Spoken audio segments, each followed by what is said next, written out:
Okay.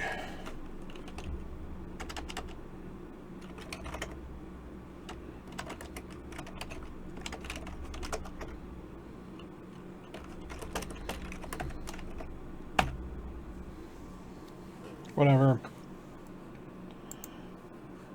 Okay. Should be coming up on all feeds. Logged into all the things.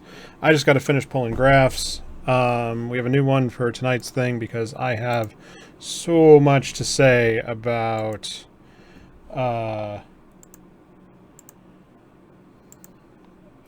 things.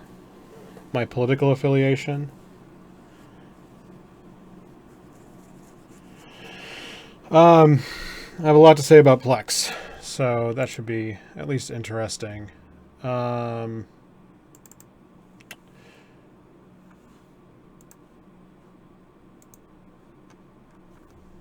Oh, that little bug is going to piss me off. Anyway, good evening, everyone. Even though my mic is kind of fucked up. Hold on. Oh, that's my problem. Please be patient. There we go. Like a professional. Fuck me. Sorry about that, guys.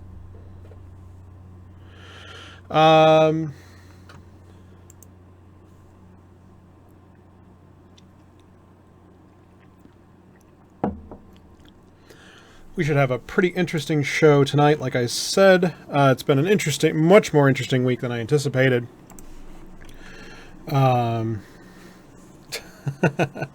Hey. I'm no goon, but you don't ignore the biggest political, one of the biggest political blocks. And they're pretty transparent as to what the fuck they're doing. Urgent. Give me just a few moments to finish sorting through the graphs. And we will talk about stuff like I have quite a Plex rant for you guys. It should be absolutely worth your time. Please stay to the actual show if you're watching this not live. Yeah.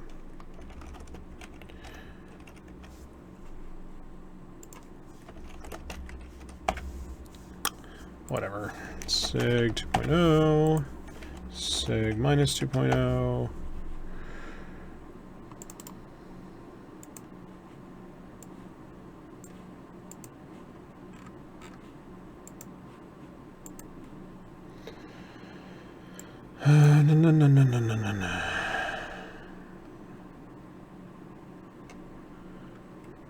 It's been weird the last 2 weeks. We haven't been getting many divergent flags. Not that we get a lot of useful information out of divergent flags.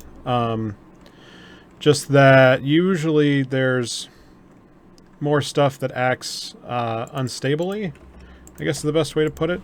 So that's a good one to actually put in. But so, for instance, to spoil this week's show, like we're seeing stasis webifiers in the report. Oh, and I also need to go in here for this one, so that we can go here and we can go salvage, because salvage is through the fucking roof. And we need to add PI, because PI should be finally coming to roost. We're already talking about the ships in a different section. Oops. So yeah, bear with me just a moment. We're going to get through the data and then we should be able to talk about the things. I know, this is super entertaining for all of those watching, but such is the way these things go. There. Oop, nope, -2.5, please.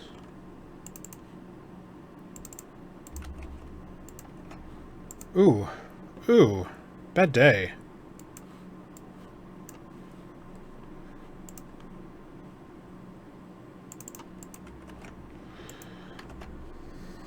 Man, when these catch interesting things, sure catches interesting things. Okay.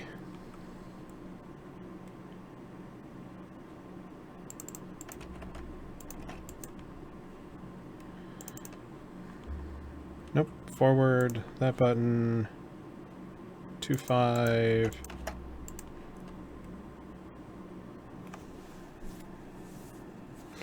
That is incredible. And you didn't send us any Plex? I mean, come on. How has your market show not given you any Plex? No, I don't need your money.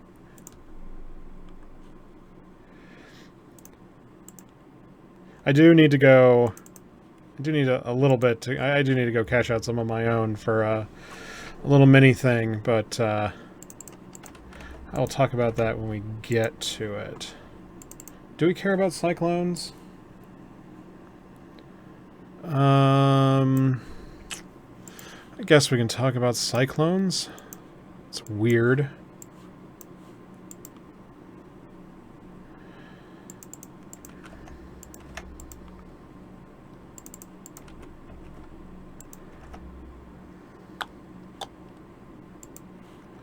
And we can talk about widows, I guess.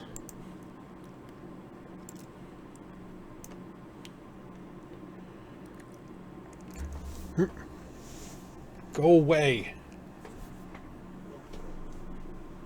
Yeah, I did tell you to give money to other people. Keep doing that. I don't need your money.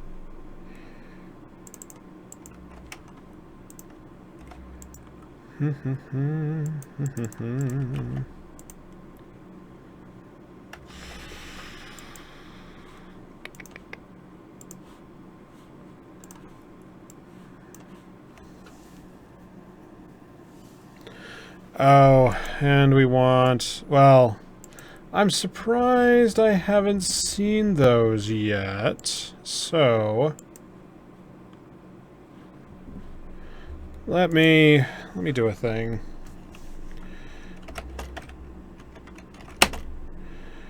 CD... plots, CD... 16... plus dash RL, right?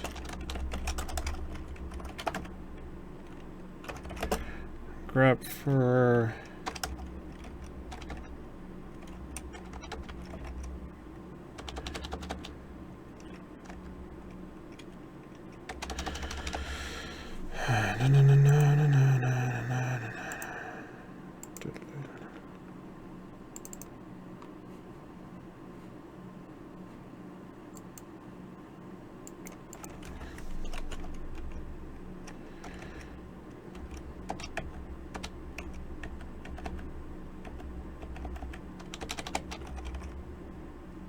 There it is. What is it in?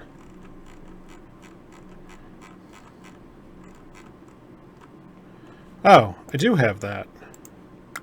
I am genius sometimes. Usually by accident.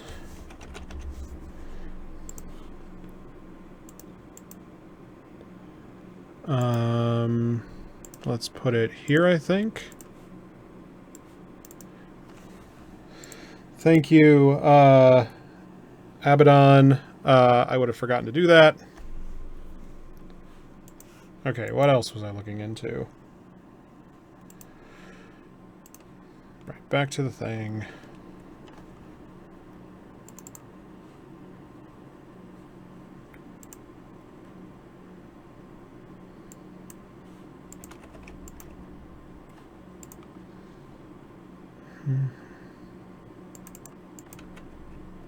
Oops.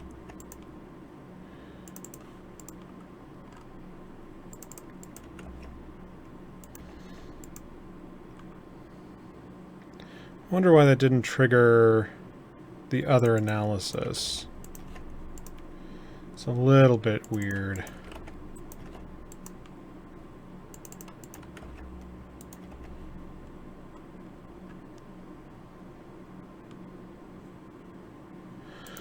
Okay. What was I leaving whole? Oh, right. I was doing that for Elite Drone AIs. That's what I was doing.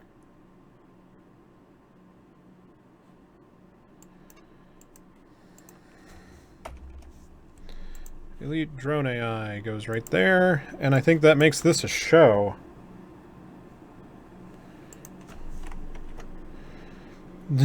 Sorry, Knight. Wrong direction. The Plex prices are falling, man. They're going to be falling like a stone. It's going to be a bad, bad time, and we're going to talk a lot about that during the real show. So don't let me get too far ahead.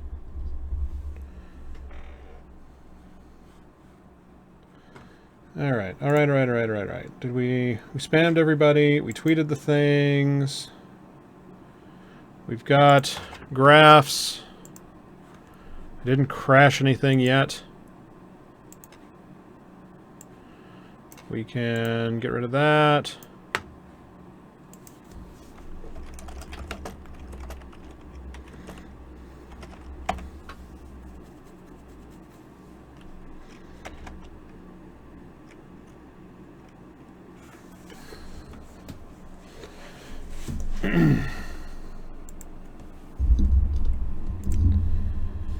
All right.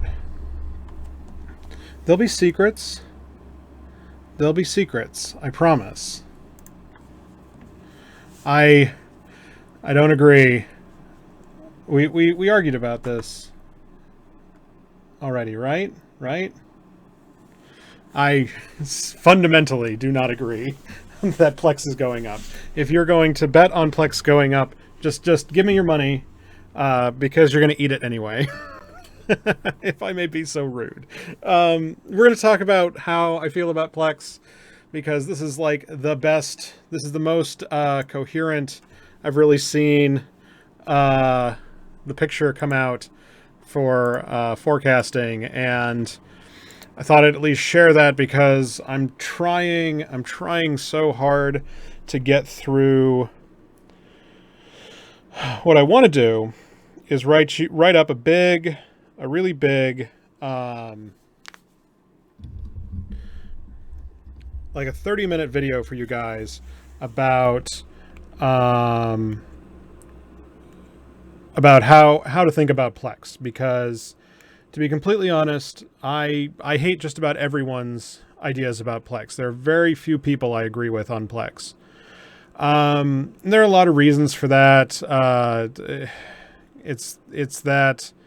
And part of it is that, I've been talking about it straight on for 2 years. So I live, eat, and breathe this, and it's like, no, please tell me more about how I'm wrong.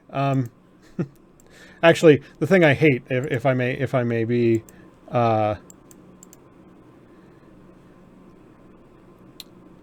if I may be so trolly. Shit. Fuck you, Discord. Would you just grab?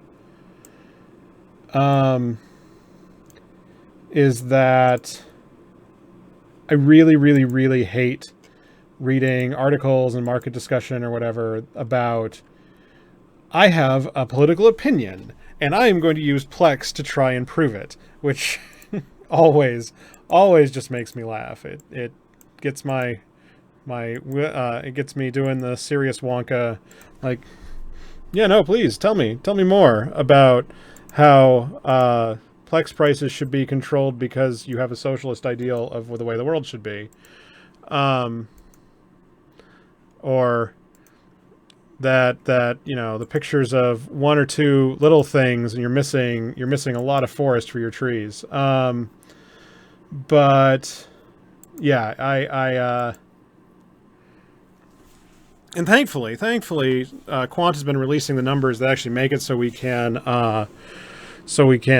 make some much better predictions going forward. Now that we actually have a lot of numbers that we didn't have until the monthly economic reports started coming out, it's a lot easier to confirm some suspicions about the way things are working. So I'm going to see if I can, like, I really should put up like a slide section for this so I can be like, new bros, things like, I did mean to do a thing for new players so that they can read the candlestick charts, but I might move that to not next week. Oh God, it's 2 weeks. We might do that at the end of the show.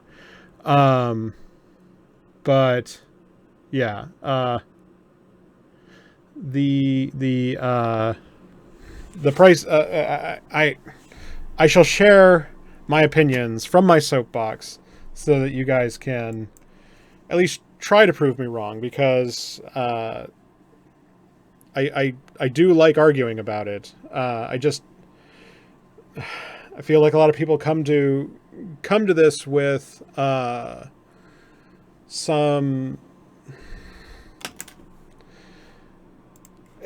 So there's a couple of pieces that do annoy me. Or one, the people who really want to bet big and win big, right? Like that's the number one news thing of like, who's the first person to call that something outrageous actually happened? Like who from back in 1999 predicted the Cubs winning this year? Like that sort of thing just drives clicks, and anybody who can pull off those big dunks, you know, they're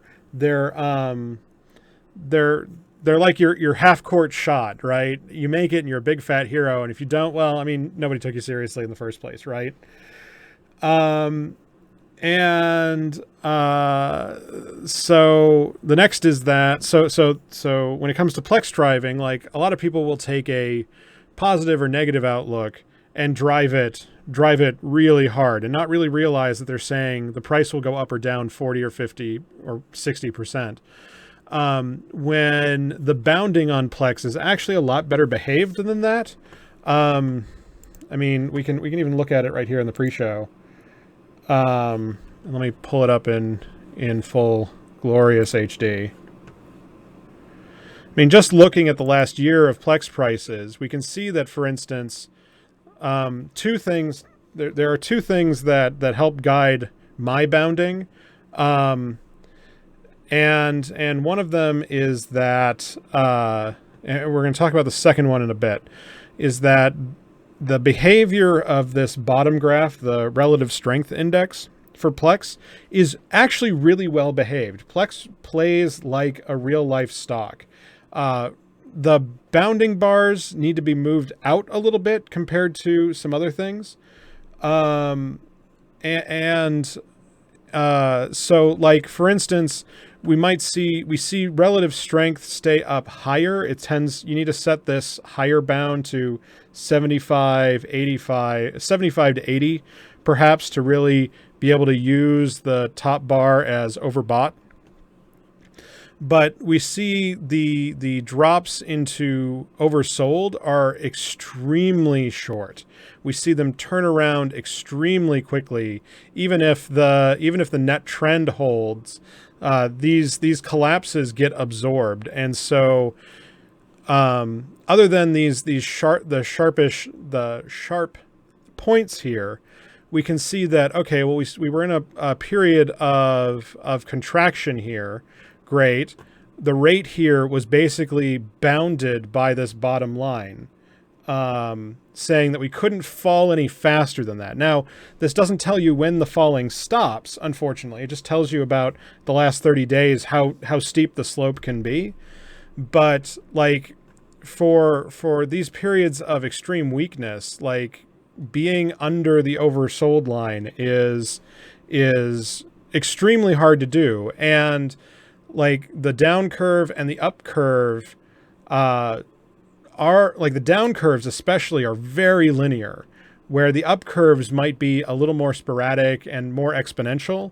The down curves are absolutely linear in my, you know, after watching this for 2 years. So if you want to look like a genius, like first step is to not make wild predictions and talk about, if Plex is going down, it goes down like 4 or 5% at a time. It doesn't make huge 20% drops unless there's a major news thing. So like when IS Boxer got banned, we saw a big discontinuity. When Black Friday comes, we tend to see a big discontinuity.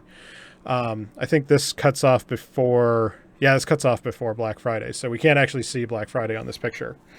And it's, like I said, it's a little bit easier than a lot of people think. Oops, that one's secret. Don't look at that one. And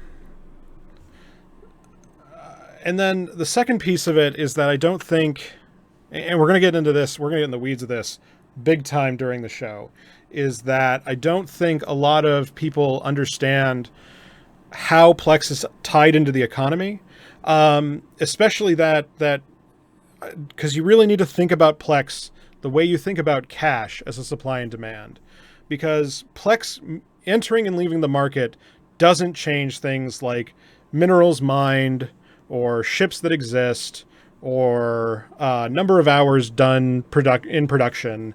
Like, it doesn't touch any of that. The only thing it touches is the liquid cash in the market. So if you want to talk about supply and demand in your Plex graph, you need to talk about the supply and demand of cash ISK. That when there's a lot of cash ISK, it's going to flow into Plex. It's going to Plex, like a sponge, will absorb extra cash out of the system. And in times of liquid need, like World War B and Citadels and skill trading, Plex will be wrung out to bring that cash back into the fold. So it isn't, that's all Plex acts as, is like a giant cash sponge.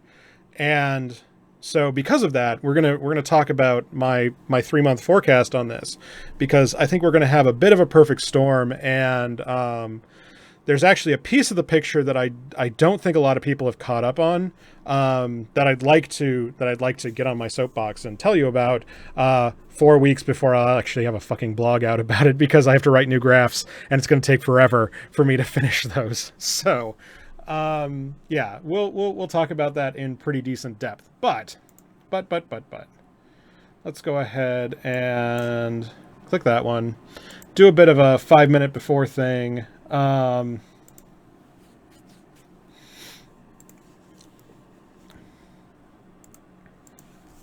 Yes, we're gonna, like I said, we're gonna talk about alphas. It's gonna be, there's gonna be a whole thing. I promise. It's gonna be huge.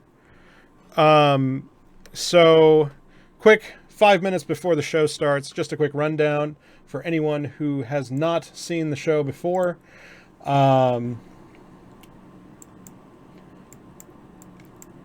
Ooh, okay. News.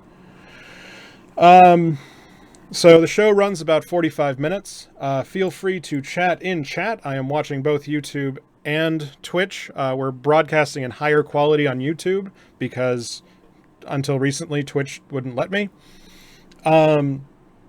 So I'm watching both of the chats, and if you have questions, feel free to ask them. We will talk about them in the 30 minutes after the show. I don't tend to answer questions during the show. I try to keep this moving reasonably quickly through the actual show. Oh man, I wish my ear would stop ringing because that's really annoying.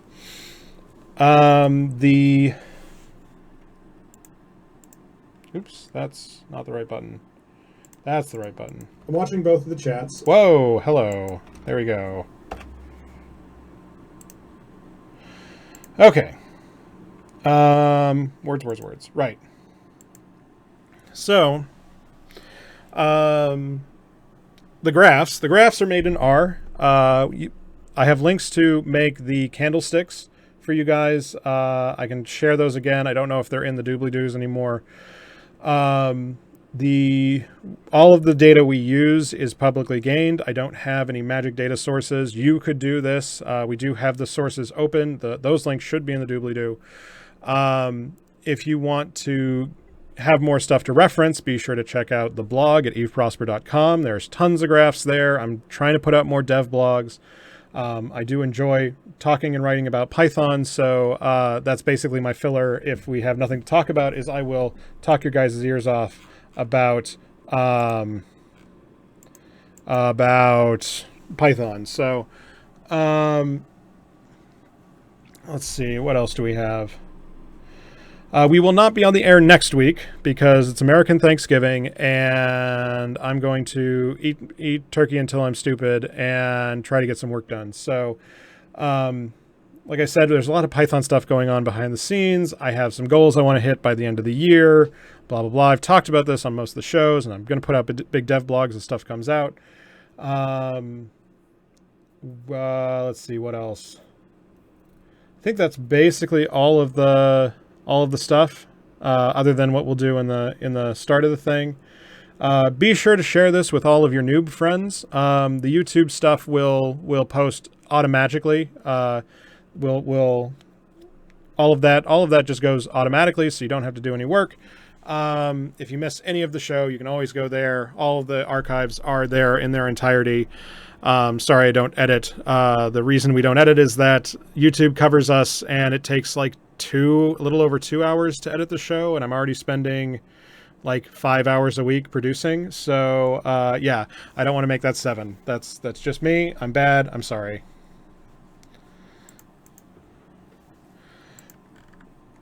So with that makes it almost the top of the hour here. Let me get one more tweet out so that we get all the people who can join us.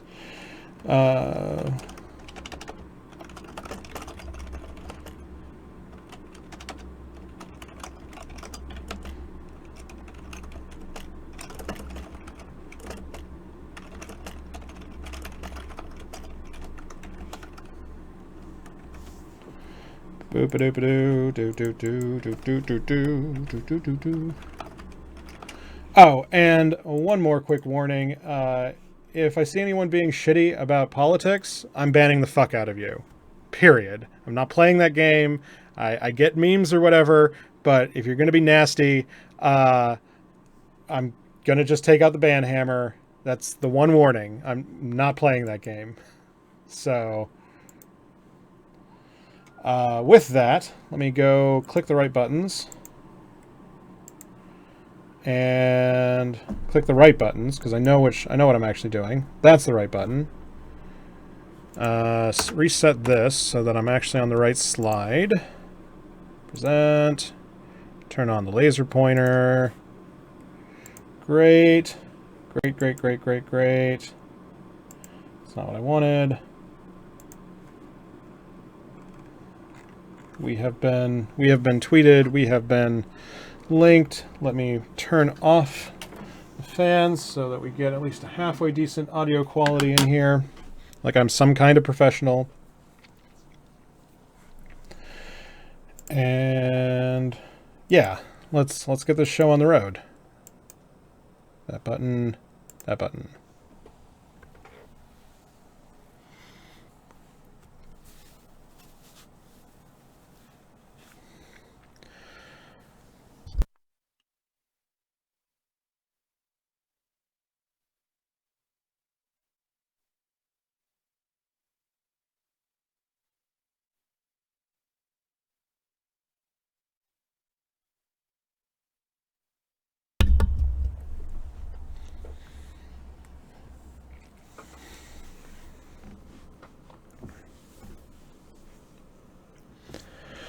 Good evening, and welcome to the Eve Prosper Market Show. I'm your host, Lockefox, and I'm here with all of the market news just after Ascension's launch. Now with all those free-to-play newbies, let's see what they're doing to the market. So we'll go right out of that cringeworthy intro, straight into show news. First bit of news, if you want to follow us, all you got to remember is Eve Prosper. That'll get you to Twitch, Twitter, YouTube, and our blog. We're on the air every Friday night, 0400 Eve time, I believe. We will not be on the air next week due to American Thanksgiving. I do intend to do 1 or 2 office hour streams next week, so do stay tuned to us. Do get subscribed. Do follow us on Twitter. That's where information will be. let's see, no new blogs. If you want to support the show directly, the very best way to do so is through our Patreon. We're actually almost to $100, which is a little frightening. So I want to thank all of our patrons. They do keep this show on the air. They do keep this show ad-free on the air every week, keep us in hardware, keep us in software, and makes this show possible. And even $1 really goes a far way in this. So if you can support us, do support us. If not, be sure to link this to all of your favorite noobs, seeing as they will be needing to generate more sweet ISK. And hopefully we can make some more market manipulators out of the batch coming into the game. So with that, we should go straight into the show. Like, no more dilly-dallying. Let's talk about the EVE Online markets. Let's start where we always do and start talking about Plex. So we saw ahead of last week's show a collapsing of the bubble. We saw this behavior right ahead of EVE Vegas. This extended period of high prices, high movement doesn't tend to stay, and that tended to pop just a little bit. And then a bit of a surprise with Ascension is that Plex is falling further. And we're going to talk about this in a bit more depth. I want to dedicate a good 5-minute, 6-minute section of the show to talking about how Plex works and how you can perhaps predict the Plex markets going forward, because there are a lot of factors that go into it, and most of the other traders are poorly informed. And you guys should know know how to look at this. So if we go zoom out to the 1 year view, which bad on me for the last 3 months. I think I've been doing only the half year view, so mea culpa on that. We're seeing the extended trend of growth finally start to break, and this is particularly. So if we go over my predictions for the last month or so, have been that the period from Ascension to Black Friday is iffy for me, right? It was a hard position to take to look at that 1 or 2 weeks of time, because we could have seen it go both ways, where a lot of returning players may have cashed right into Omegas out of frustration, or we could have seen a run on cash. We could have seen it could have gone plus or minus 5% in equal probability, in my opinion. Now, Black Friday into December tends to be one of the weakest periods of the year, which is a little bit clipped here. And again, this last spring was particularly weak. So this graph is not indicative of Plex as a 5-year history. It's more of a 1-year history. So there's been some behavior going on, and what we can see, might as well just crack right into it. Plex is a measure of liquidity, right? That is the supply and demand piece of the equation that drives the Plex picture. So if you're new to the game and you're bringing in Plex, or you don't know what the impacts are, there are a few pieces of this picture that I wanted to touch on. One, Plex is not inflation, right? That's the first thing I want to get out of the gate. If we go through the numbers about living wages, if we made a CPI for EVE, which again, working on, you could see that the budget to participate in most PvP stays extremely flat. Even ISK making things like ratting platforms, incursion ships, the mining ships, most of these have stayed extremely flat in actual ISK prices over over the longest terms. We're talking 2, 3, 4 years. And this means that when it comes to holding cash ISK, that cash ISK has basically the same buying power over time. Now, the part that people confuse is that Plex moves independent of the market, and Plex is an excellent cash store. It's a great way it's easy to get Plex and save your money into Plex, and it's easy to cash out. So, for instance, if you were going to take an extended leave of absence and you had more than $1 billion in cash assets, it would be worth it. It would be a good bet to, like a savings account, stick your ISK into Plex, and then when you come back, one, you can do hours for Plex and just pull off the pack to get back into the game. And two, 9 times out of 10, your net worth has gone up. So but that's just the Plex to ISK picture. And so that gets me to point 2, is that since ISK and Plex are basically tied at the hip, Plex is a measure of liquidity. So I made up this graph right before the show. And this is looking at the money supply from the economic reports and the ISK velocity also from the economic reports. And I wanted to put Plex on the picture, but I didn't have time to squash everything together. But what we can see if we think about the first picture, all of these downtrends right here happened in the highest cash supply sections of the year.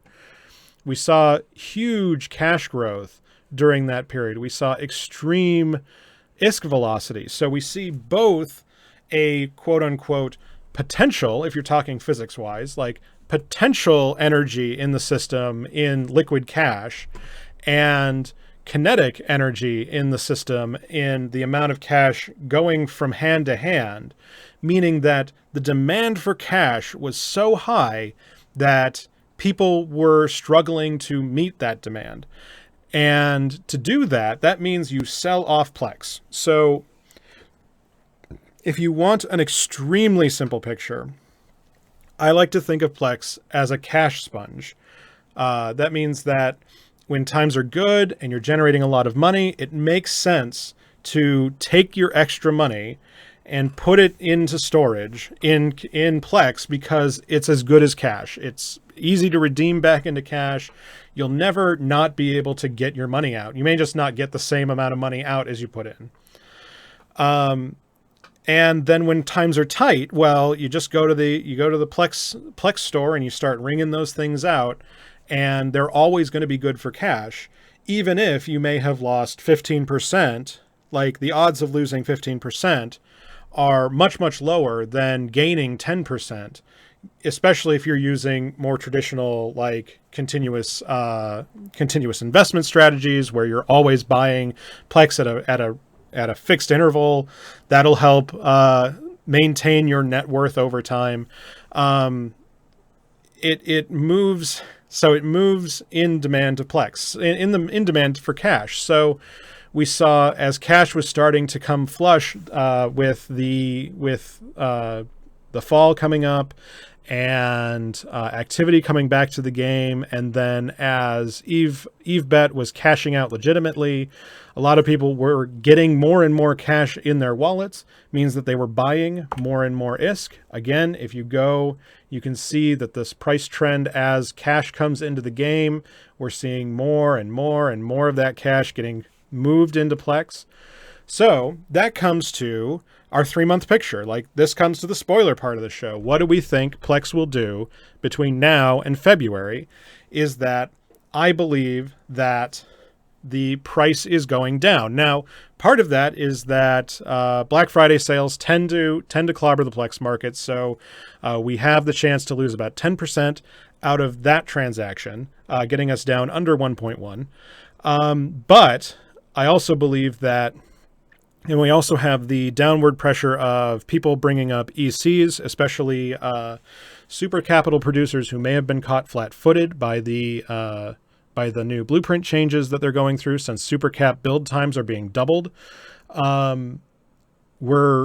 So we see a lot of cash outflow for that as people are buying new hardware, as existing players are buying new hardware. And also, you would expect that some amount of alphas are not just going to consume Plex to keep playing.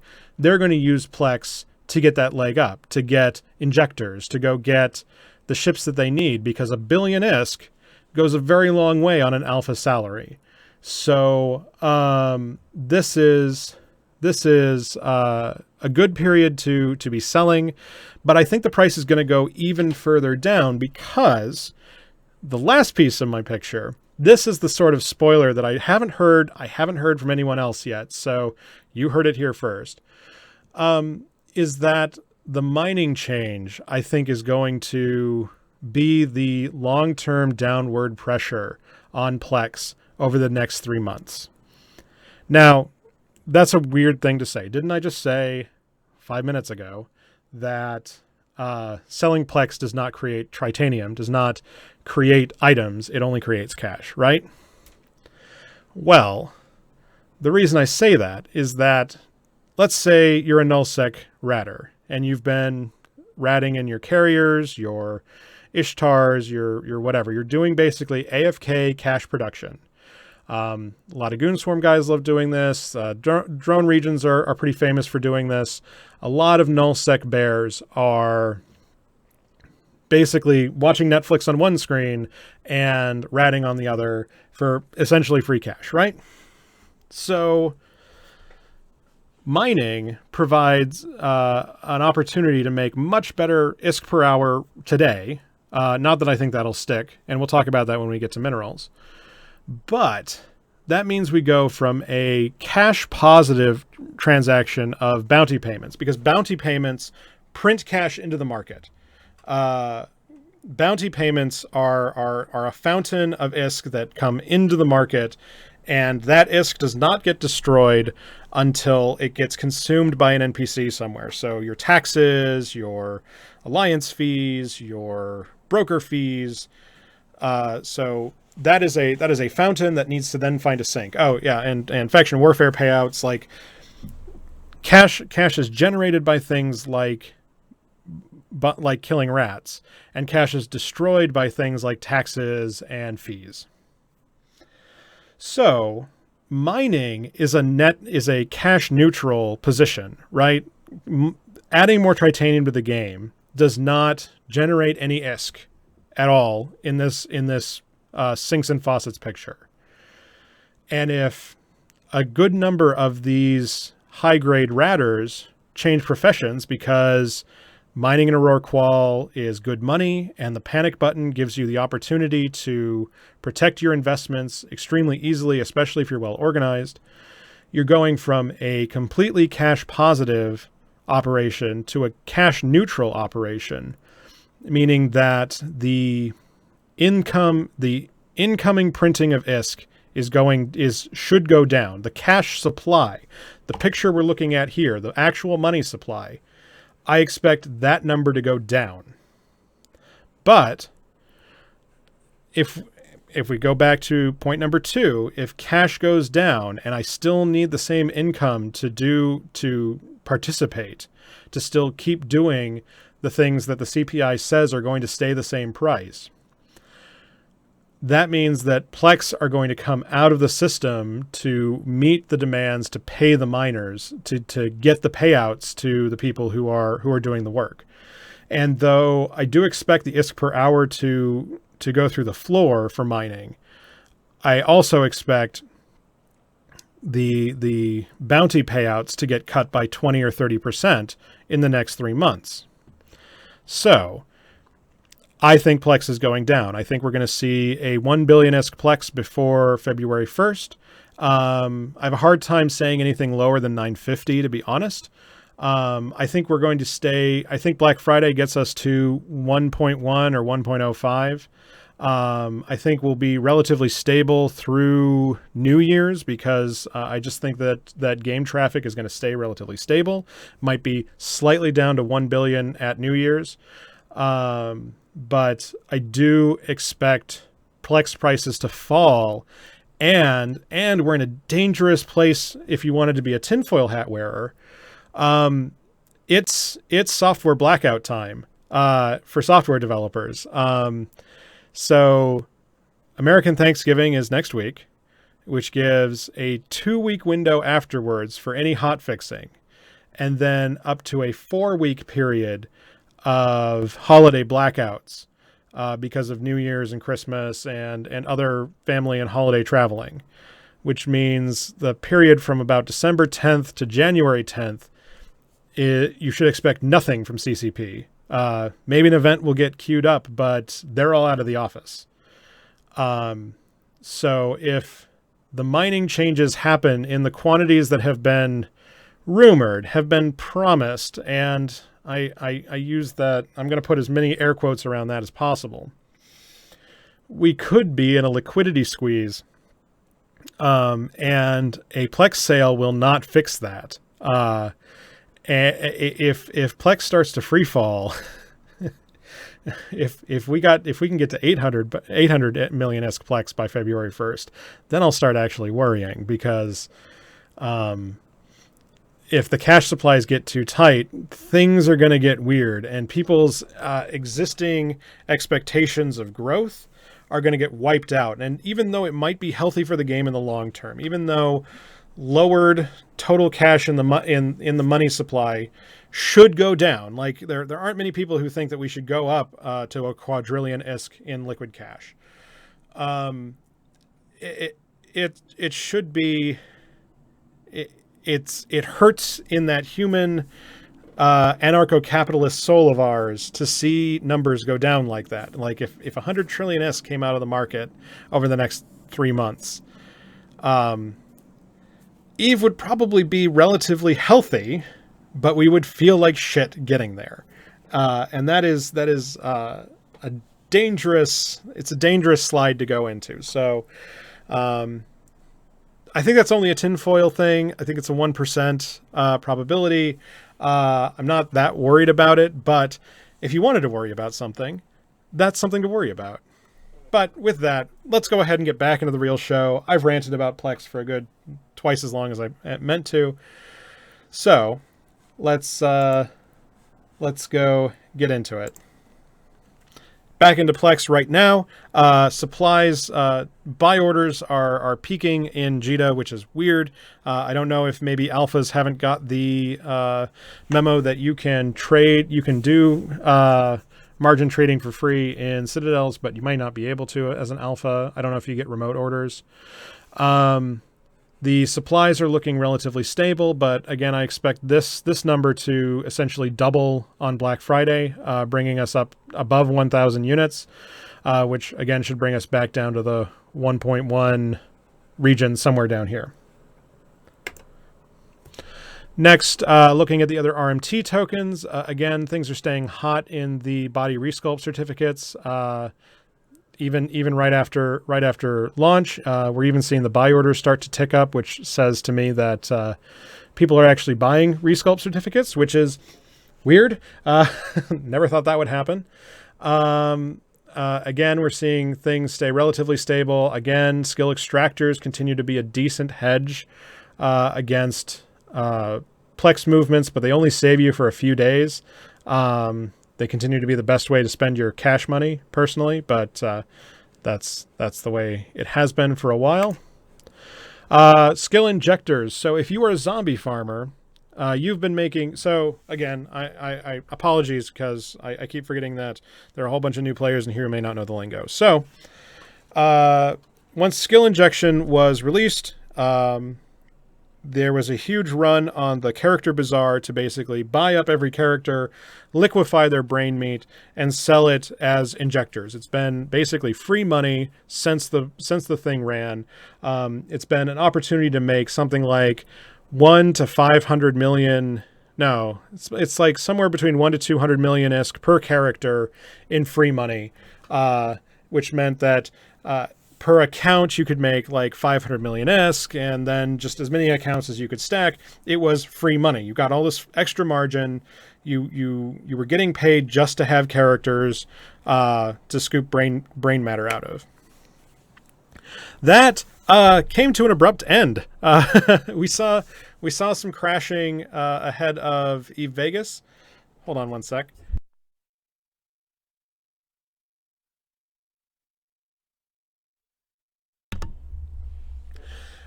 We saw some crashing ahead of Eve Vegas, and some people wailing and gnashing their teeth. And then what I actually expected, so it did the opposite of what I expected. So I did expect, again, Plex could have gone down, and I would have expected this parity line and this price line just to stay intact with each other. And then I expected people to actually buy more injectors coming into the market. What I guess I underestimated is that a lot of people are coming to market to sell, and that is crashing the price big time. And I think we might be in a little bit of a runaway status when it comes to zombie farmers trying to get out and just at least break even in the bad times. But this is good news in the long term, because if we can keep injectors under the Plex margin, I think there's an opportunity to use these as a hedge against Plex moves and a way to play the volatility between the two markets, in my opinion. But we can't get there until we actually get under margin, and it's still not a bad deal under margin, because you could, for instance, if you were running a mining fleet, right? You need so many days of work to break even in a miner, right? Like, you need to get to get one character to mine enough rocks to get to 1 billion ISK. Takes you so many days, right? And you can have as many Rorquals or Orcas or Haulers or whatever, but that's only going to improve your margin like 1 or 2%, like another 10 or 15%. And then you have to pay for that second account, and, economies of scale start to bring in. So you could, for instance, if you didn't want those miners to do anything else, you're already paying for the access account time. Why not sell the skill points? Yeah, you may only make 90% of your ISK per skill point back, but that means that you only have to pay 10% of the Plex cost to stay playing.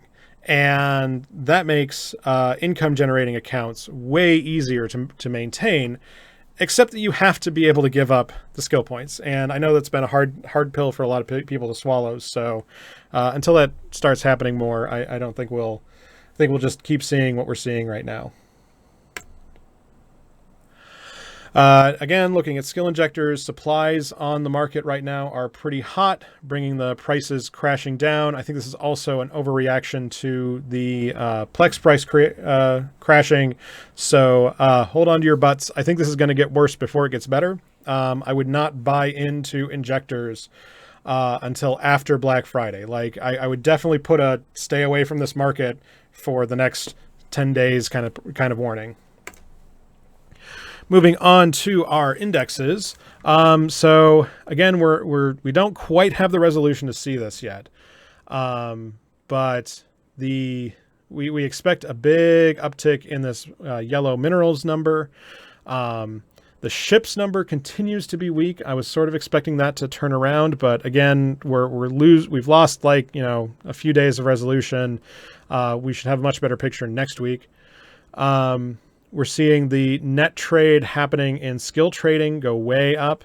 We're seeing the net trade going up in your Plex markets. So, but the general markets outside of RMT are staying relatively stable. So this spike right here is, I think, what's driving your skill point problem, is that this looks like panic selling. Like, a lot of people are just trying to cash out, get their money, and get out of there. And yeah, I would, again, hold off. I'd be very careful to buy in. If it starts to level out, like, actually, let's see if we can estimate this. If we get back down under the 750 units mark, and we maybe get the sell orders down to 560, it's a tempting proposition to buy, but know that Plex is going to keep falling, and you basically have a timer to buy and sell before Black Friday, which is risky. That's all I'll say on that. Next, if we look at our total destruction numbers, I was actually expecting things to be a little bit better than they are, so I'm a little disappointed here. That the count of kills is heading up, but the value of kills is still pretty anemic at 800 billion. We should see some more stuff in after this week's numbers. Again, because of the way the graphs are cut, we tend to lag a little bit. I also might have a bug because I should really have 2 more days worth of data in here. Moving on to minerals. Tritanium is tracking up slightly, but if we zoom in, that was just a run ahead of Ascension. Somebody was buying out the whole stinking market. And prices are back down at about 6.2. Supplies look to be steady. They should be climbing a little bit. I expect to be at 6.0 in the next 2 or 3 weeks.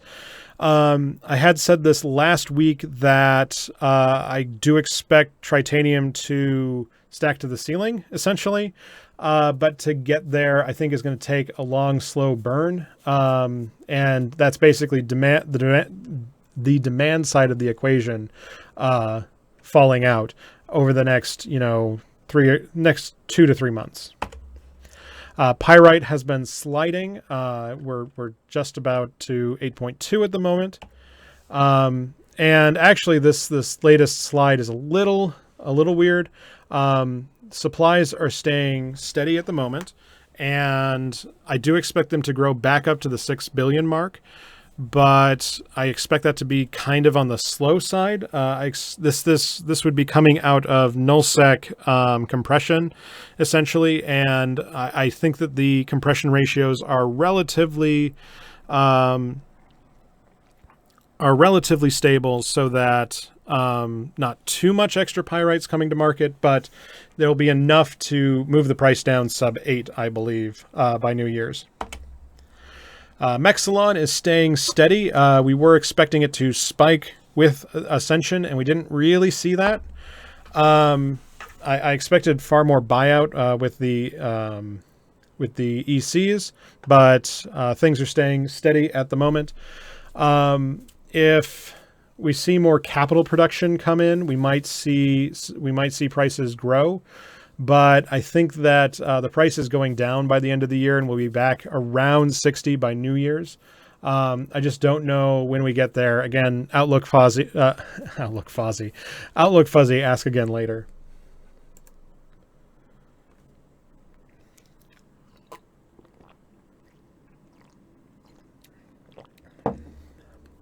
Isogen is the next piece of our picture. Isogen tends to be in oversupply, and I think Isogen is going to get worse before it gets better. We're at 75 at the moment. I think supplies are staying steady at the moment, but we should be back over 600 million by this weekend. And I expect we actually might. Okay, actually, there might be a 2-week bubble of less mining production coming to market as super producers stack their stocks, and until the lines start up again after deploying extra large ECs and get everything done, we may see things stay in a holding pattern for 2 weeks. But I don't like stockpiling. I think it's a terrible decision to do most of the time.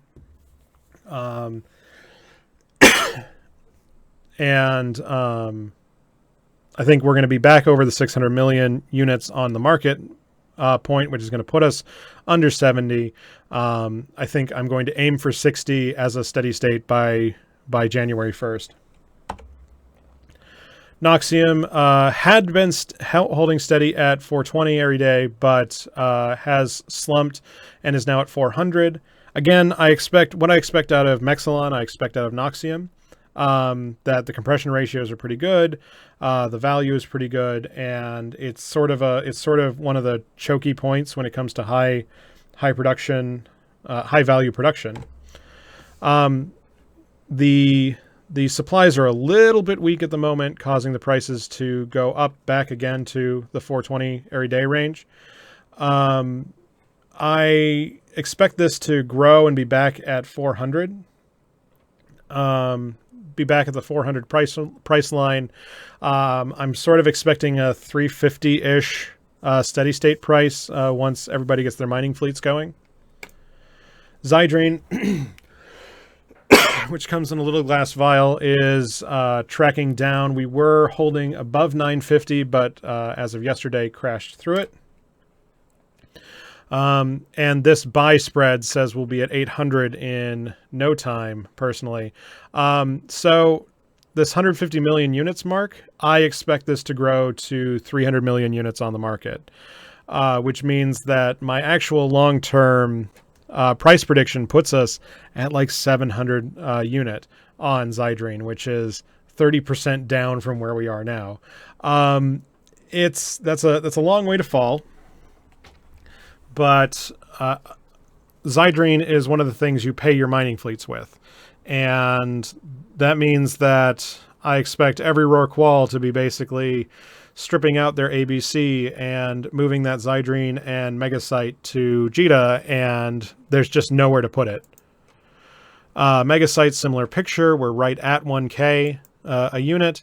It's bouncing up and down off that line, but again, I almost expect a doubling of supply, which should bring us back down to 800-ish. 850 probably is where we'll land. People want to support Megasite, like people really don't like it falling, but I think that the supply out there is just going to get too much for people to absorb. And then Morphite was a bit of a surprise this week. We've been at 9K, or bouncing around 9K, 10K for the last few months. Again, same picture I've been saying for months is that without a lot of T2 fighting, there's no reason to absorb the Morphite. I don't expect a lot more supply to come to market, just that there's nowhere for it to go at the moment. And I was a little bit wrong. So I was wrong that more Morphite wouldn't come to market. I was expecting that about, some 90% of the available Mercroxit was actually getting mined, and you could increase mining yields 1,000%. There's only so much Mercroxit out there. But we're seeing a little bit of excess supply, and we just haven't seen the kind of fighting required to burn up this Morphite supply. So prices keep going down. I still like a buy at 8K, but if you bought at 9K, I'm sure you're going to reach through the screen and strangle me for it. So again, I expect it to go to 10K. The question is when, and I don't have a good answer as to when, because until fighting breaks out, there's nowhere for the Morphite to go. Moving into fuel, I'd like to pop the champagne for just a second and claim what a super genius I am. Nitrogen just keeps falling. And what did I say? What have I been saying for months? Is that ECs were going to eat the lunch of nitrogen. And though I still expect a lot of mining pauses to still need it, and of course, Rhea is best jump freighter, there's no every high sec industrialist is looking to get out of their pricey Caldari tower and into a what could be a free EC, or run it cheaply on rainbow fuel and just put Amar blocks in the thing rather than expensive Caldari ones. And we're not seeing the picture on blocks crash yet, but if you're holding Caldari fuel blocks, you better be selling them like now. You should have sold them yesterday. This party is over. I still think that Amar is too low, given the rainbow fuel status. I do expect people to be buying up the cheapest fuel and just grab that and put it in. Also, with the Rorqual change, we have the opportunity to nullsec people now have the opportunity to mine more of their own fuel, which will free up a lot of jump freighter space, and should drive the prices down a bit, but I don't think that much, just because ice mining is still kind of arduous. Strontium is our indicator for war, and again, we saw the prices spike right ahead of Ascension, but supplies are still relatively strong. We're going to see a reset after Ascension as more ice comes to market. I think we'll see a steady state somewhere in the 15 million units range. But that means that our steady state price is probably in the 8K range, 8.2-ish range. Again, we'll be watching for supply dips to see if anybody's actually fighting for space or any of that. But until Strontium starts moving and going into Entosis modules and Siege modules, I think the supplies are going to be relatively strong. And then another bad call on my part, so let me eat shoe on this, is that heavy water spiked again with Ascension, and I actually expected... So the dev blog got announced and the prices spiked, but they came back down to 250 a unit and stayed there. And I thought, well, I mean, what idiot hasn't bought all the heavy water they need? And then it turns out, well, almost all the idiots haven't bought it, and they need it for their boosting fleets. And oh god, 100 million units of it just disappeared over the course of 2 days.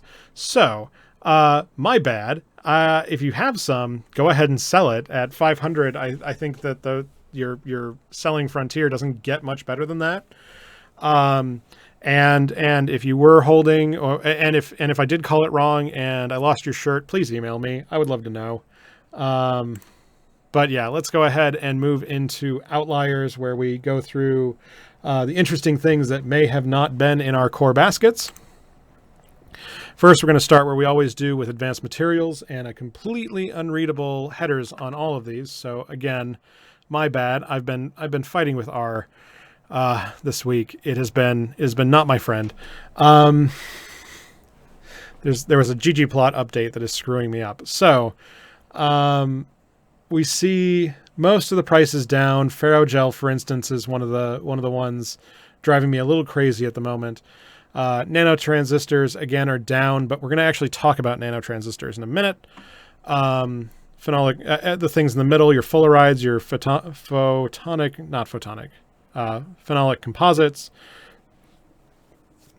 Your fulleриdes are staying stable. Things are really quiet in the T2 markets. So if you want to stock up, if you wanted to stockpile some of your moon materials, now would be a decent time, especially on these middle products of your fulleриdes, your nanotransistors, and your phenolic composites. Would be a good place to perhaps put some stockpile in. But seeing as that's 80% of your, or 60% of your fee schedule, it may be hard to hold a lot of that if you're a T2 producer.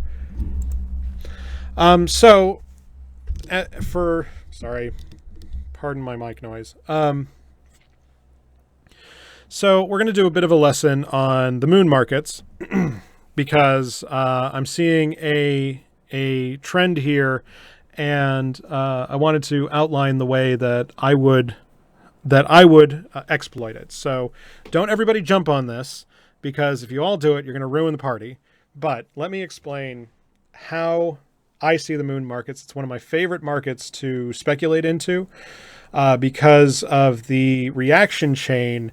You can see movements in the bottom products, and it takes long enough for the prices to get through to the top products that there's some interesting volatility leading and lagging going on. There's also arbitrage opportunities between the major trade hubs. Even though the volumes traded can be a little weak.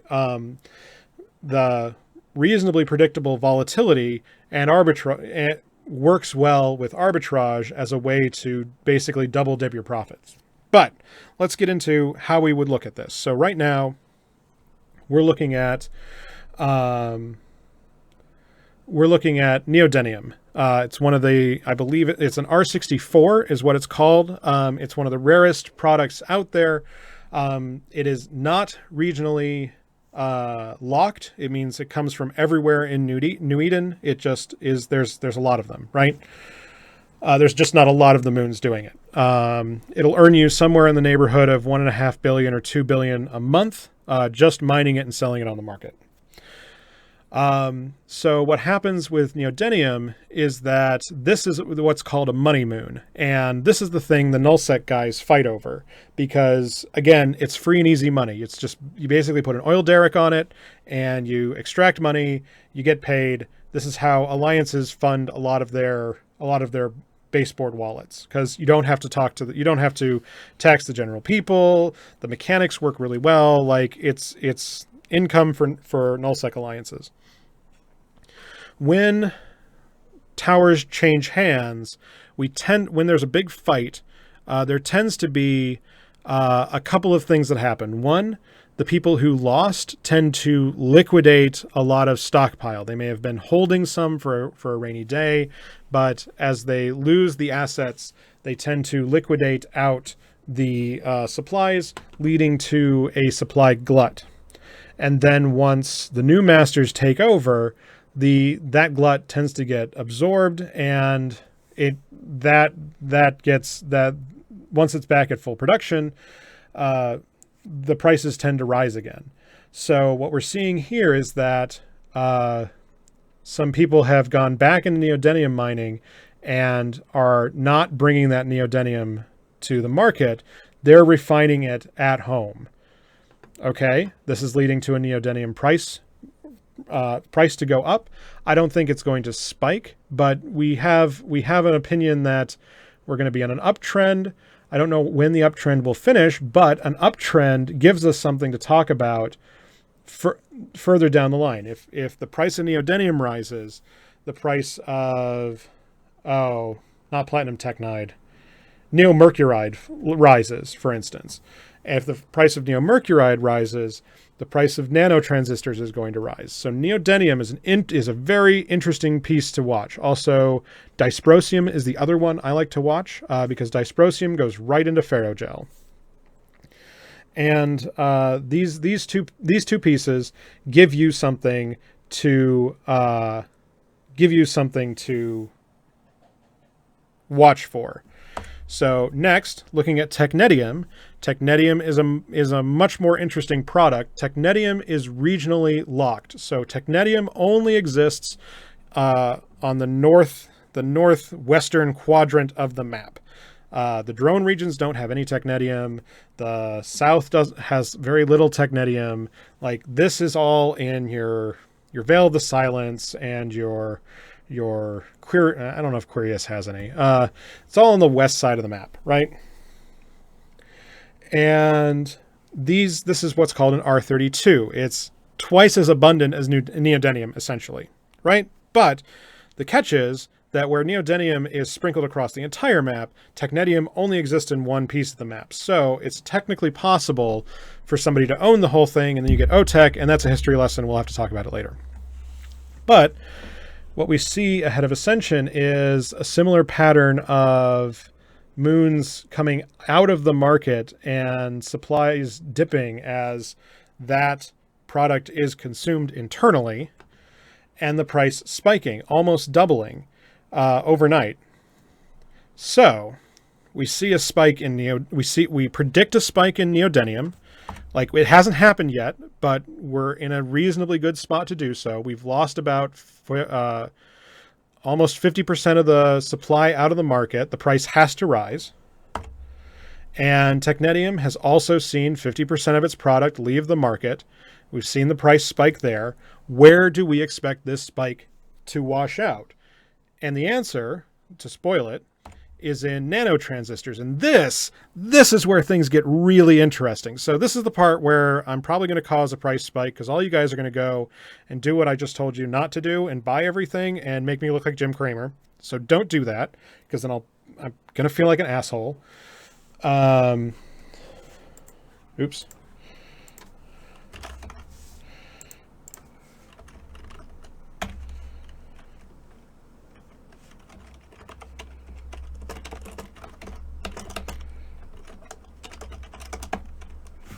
So, again, fair warning, don't everybody jump on this because I'll look like an asshole. The price of nanotransistors is tracking down when the two biggest pieces of its price are tracking up, which is, ding, ding, ding, time for you to go buy nanotransistors. You could also double dip and bet on neodymium. That just tends to be a little bit riskier and it's harder to cash out of. But so that's at least what I would see if I were watching the moon markets every week as a thing to invest in. I really like the moon markets as a place because they're complicated enough that the general trader isn't looking there. Like if you try to speculate on ships, you're trying to fight guys in high sec who think their mine to minerals are free and who just want to produce cruisers. Like they just love making 1 million thoraxes and they don't care if they lose all their money. And if you do it on T2, well, you've got a lot more things going on and you're really more, you're really reliant on the way the meta is going, for instance, which isn't terrible, but it's again a harder picture. But and it doesn't fit in a spreadsheet is the kind of the problem. But the moon markets, there's only like less than 40 products to track, and the supply lines are far more static than minerals are because there are only so many moons, and they're always going to be consumed. And a lot of the traders know enough to make sure that they don't lose their shirts, but aren't really speculating, aren't leveraging speculations. So, yeah.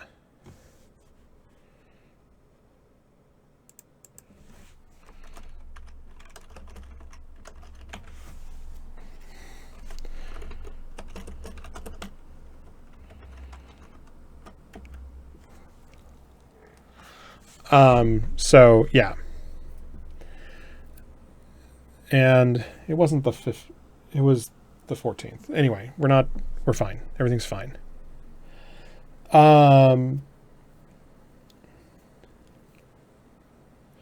So yeah, it's time to buy nanotransistors if you all want to do what I told you not to do, and spike the price. So now we're in a meta bet, right?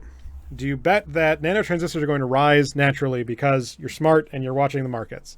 That's your bet number one. Bet number two is the greater fool theory that everyone is going to do what I just told them not to do, and everyone's going to try and race into this, and they're going to like double the price this weekend. If that happens, sell, get out of it, wash your hands of it. And this is the part this is the part I hate, because then that means that like half of you are going to lose your shirts. So please don't just go running into this. I would hate to have it where the fast guys just get to wash their hands and the slow guys get screwed. So this is a dangerous thing. It was just out there so I could actually show you an investment that I would make and how I would make it. So go for it. Or this is just a grand experiment to see just how many of you guys will do what I tell you to do. What is it? Like, how much tinfoil are you willing to wear?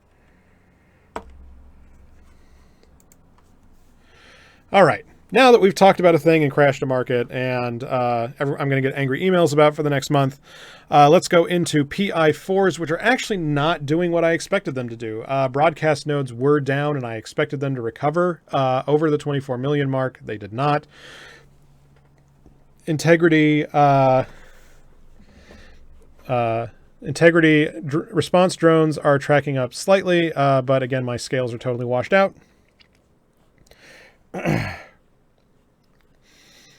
Nanofactories are stable, mortar applicators are stable, wetware is stable, sterile conduits are tracking up, and recursive computing modules are about the only one that actually did what I expected them to do. And so this was why, so I may have got into some of the hype train and backpedaled from some of my positions of, I don't think this is going to be that hot a market. So I'm sorry, Seika, I think is who I owe an apology. I did expect that with ECs coming out, people would need to buy in. And we saw a real run of it when Citadel's launched, because there just wasn't enough high-end PI producers to really satiate the market. So now where if Citadel did 1x impact, I expected ECs to be about 1/4 that 1/4 of that number. And that's fine. I mean, no big deal about that. But it means that if you were expecting another doubling to come out, you're not going to hit it. So if you're still holding on to them, if you don't lose your shirt yet, I think there's opportunities up to this weekend, into Black Friday, into that first week of December. I think you want to be out of it by the start of December, but I think there are still opportunities for these markets to turn around so you don't lose money. But if you're already in a profitable position, just cash out and count your money, because also you may want to try, if you possibly can, if you're already in nullsec, talk with your local super producer and see if they need any of your product, because you might be able to fetch a premium if you can get around the jump freighter costs. So that's also another option. Also, excuse me, last thing in our EC bets that, again, I didn't catch this, and I got to thank Jeronica, and I think I have to thank Seika again. I'm getting my people, getting all my people running together. The salvage market was not expecting the heat for the EC rigs. And we're seeing a huge run on things like contaminated Lorenz fluid and ward consoles. All of salvage is going up big time to try and put rigs in these ECs. I don't know when this party ends, but if you're bought in, again, it's time to sell. The party's going to be over as soon as that first wave of ECs gets out the door and gets built. I don't think that this market can sustain as high. So I don't think we'll fall all the way back down to pre-Ascension prices, but I think the highest point is somewhere between last Tuesday and this upcoming Tuesday. Somewhere in that period, I think is going to be the peak, and you just have to pick your exit point, in my opinion. So that's my opinion on the T1 salvage market. Next is the Elite Drone AIs. I actually expected this to level off ahead of Ascension, but it seems that news moves more slowly than I expected. I always expect that once a dev blog comes out, or once the data actually comes out, for the market to make up its mind in 18 hours. That's the rule I have in the back of my head. And that just doesn't happen anymore, and I need to get out of that habit, because we get into we saw it jump up to 4 or 5 million after it was announced that these would be going into the new Rorqual drones, the new faction drones, and then we saw it double again on Ascension Day, because derp, I need these to build whatever. Oh my god, I didn't even think. Like, I don't know. I'm disappointed. Is I guess all I can say. So yeah, that was a bad call. I should not have told people to get out of that market. And last, I hope the last product is looking at the T3 markets. We're looking at neurovisual input matrix. Again, sorry, the margins are hard to read. It's a feature. I can't fix it. The prices are basically halved, and I'm going to put this square at the feet of the Svipple nerf. So we're going to talk about Svipples in a minute, but let's get moving. I'm already way over my time budget. Cyclones is interesting that right as Ascension hit, Cyclones got interesting. They've been very stable before, and then now we see a bunch of instability. I don't know who's using Cyclones. I don't know why all of a sudden it's just gone nutso. Like, this smells like an idiot trader just ruining the party for everyone. But I'm not sure what that is, because the actual traded volume isn't that high. So whatever. Small ancillary armor repairers. These were a huge bet ahead of Ascension because it was going to be a useful tool in alpha PvP. And then at the last minute, they said they're in the patch notes, they are amping the drop rates. So prices are crashing. This is good news because supplies are coming into market. We're seeing it get cheaper to do the alpha PvP, which I think is good news. But if you were banking on ANSIs and the party's over, I'm sorry. I can't control the loot tables, guys. I that's an instability that I just cannot model. Next, we're looking at Widows was another interesting one. So I have an opinion about things like heavy interdictors and Black Ops and Marauders, is that they tend to be very stable until somebody's doing the math on their spreadsheet and they see, oh man, I could make an extra 10% if I were producing those, and then proceeds to make like 3 times more than the market can really sustain.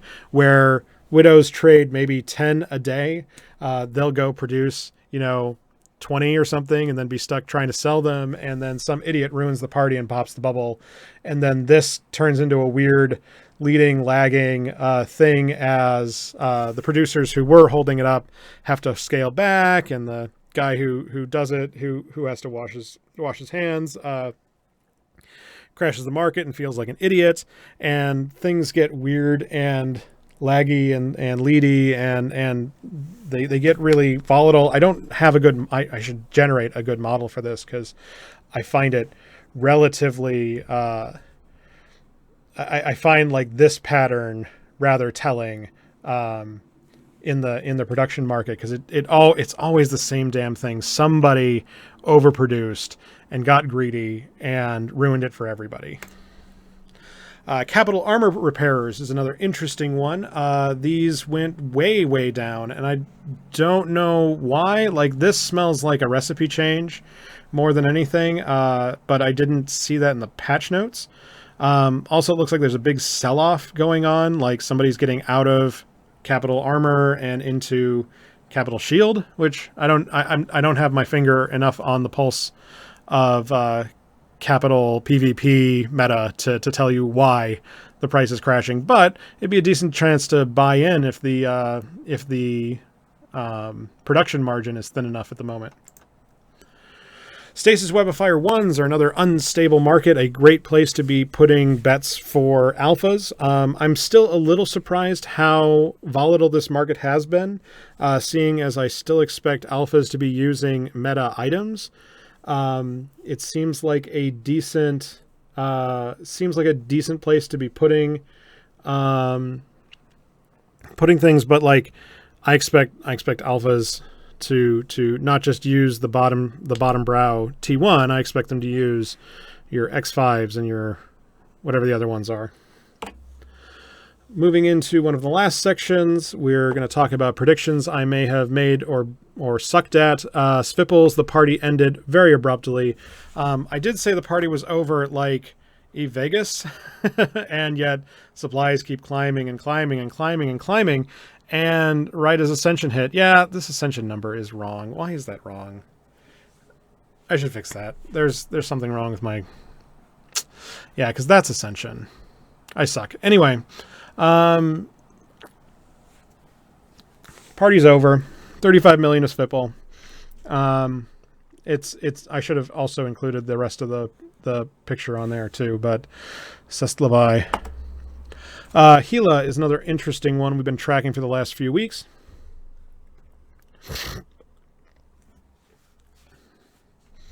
And, man, my throat is killing me. We're seeing the supplies really start to peak at 300 units. This might be... Now, this would be a decent chance to buy in if you wanted to play the Gila market. I think it's not a terrible bet. My counter to the way, like, to tell you that even though it looks good, why you may not believe it that it is good, is that This may be radders getting out of their ratting equipment and into mining equipment, so the turnaround on prices may not be as fast or as hot as originally expected. Also, helos are not at the head of the meta at the moment, so I think sub 240, a 230 or 220 price is a good one to be stocking up on, and like, I don't think it's a terrible place to buy in. I just don't know when you're going to make your money back, if you're going to be able to jump out in December, or you're going to have to wait till January to get out of it. Moving on to the last part, our violence report. Great piece of news right ahead of this. Seems that a whole buttload of Macarials ate shit, like right before the show. Like, this fight seemed to be happening right as the show was going. And ears on the ground say it was FCon and Matterall is saying that it was FCon and, let's see, not Seika. Where did I see the rest of the meta news? Seika was saying that Try and Stainwagon were all fighting, and everybody's using Macarials because Macarials are the hot shit right now. So that was pretty interesting to see. We're also seeing this Fipple finally drop out of favor. The Rattlesnake is another hot spot in our graphs. And again, this is another good place to be sinking some money. And I'm feeling really bad doing the Jim Cramer thing right now. But with that much destruction and a downward trend in the price right now, I would buy. So yeah, this is that 320 mark. I would buy up a good dozen of these things and hold them into next week. They're an extremely popular piece of the meta at the moment, and supplies are relatively steady, but demand looks like it might spike this upcoming weekend. So if you're watching right now, Macarials are a pretty decent buy. Like, I would buy that before I would buy the nano transistors, just so that not all of you jump on nano transistors and make me right by mob tactics. Moving on to active systems, we see Jita at the head of the list, as well as Tama, like we expect, and 7RM and DO6H bringing up the rest of the pack. Big losses in Jita this week. You guys should stop picking on all those alphas and blowing up all of their plexes and ships. I mean, Plex tank is best tank, right, guys? And then regions, as we expect, the Forge and Citadel and Black Rise leading the charts again. Pureblind and Tribute bringing up the back. So with that, I'm going to go ahead and end the show. This was an extremely long show, so I hope you guys enjoyed it. Sorry for that. Got a little rambly, a little ranty, but I hope we all learned something as we did it. Let's go ahead and wrap up this show. If you want to watch the show, you can tune in live most weeks, not next week, at 0400. We're live on Friday night. That's Thursday night U.S. time. We go on the air at 8 p.m. Pacific. If you want to follow the show, all you got to remember is Eve Prosper. That'll get you to Twitch, Twitter, YouTube, and our blog. If you want to support the show directly, the very best way to do so is through our Patreon. Our patrons keep the show free and on the air and ad-free every week. Even $1 goes a very long way. So thank you again to our patrons. If you cannot donate, we totally understand. Please just tell all your friends and everyone about your favorite market show. Eve Talk. Wait, no. Talk about Eve Prosper. And if you guys feel the need to be generous with your gains from all of my sagely market advice, go give it to your other favorite content producers, because it is hard work making content for you guys on a regular schedule, and I'm not the only one who does it. And keeping those guys on the air keeps content in your feeds. So with that, I'm going to go ahead and end the show. I've been your host, Lockefox. This has been the Eve Prosper Show, and we will be back in 2 weeks. Have a happy Thanksgiving, and see you guys after Black Friday. And that's a show. Tune into your favorite market show, Eve Talk. Wait.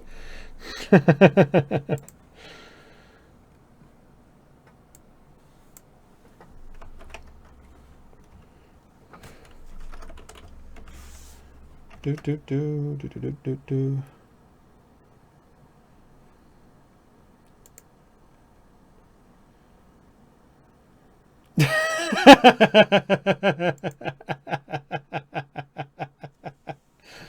Abby, thank you. Anyway, so yeah, let's go talk about some post-show stuff. Let's get the thing there. See my big fat dumb face. That was a decent show. That went long. That's like a long show. Holy shit.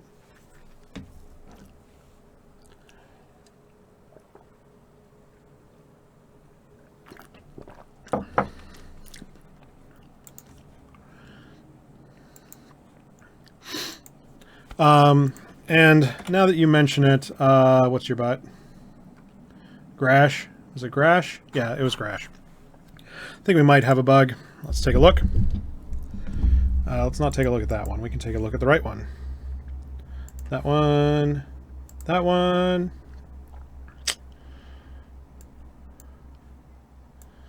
Oh! Oh! I'm an idiot. That's why.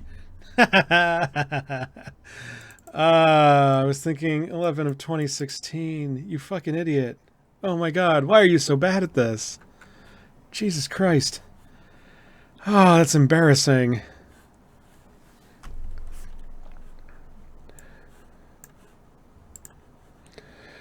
Right.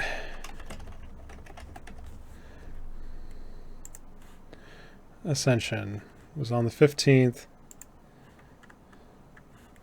Was on the 15th. At 0900 our time, I believe. Oh, you freaking idiot. And then let's see if, give me 2 seconds again.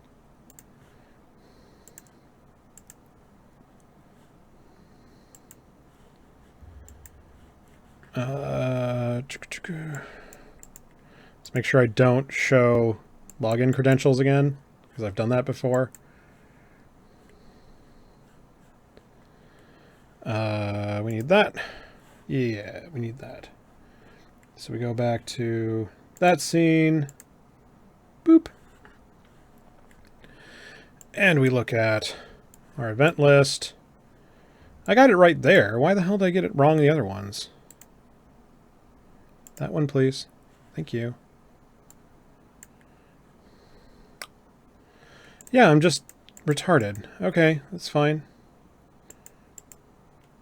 Yeah, there's nothing to apply. Okay, good. Life is good.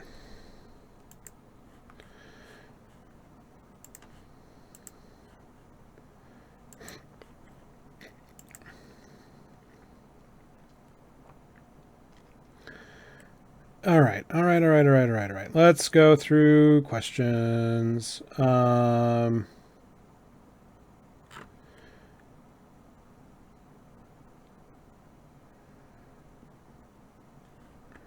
Oh, and I didn't even mention the Tweetfleet Slack. I need to go do that too. I'm actually thinking of, after Thanksgiving, opening up the Prosper Discord I started. But it's going to be really dry on Code Talk for the most part. So,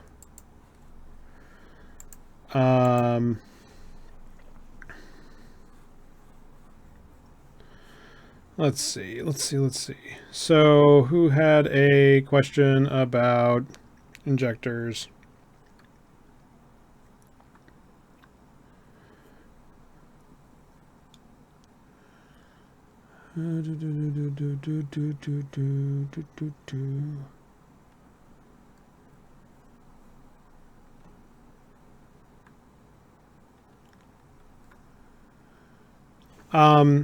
Again, I really wish my stupid pop guard would stay in front of my stupid mic.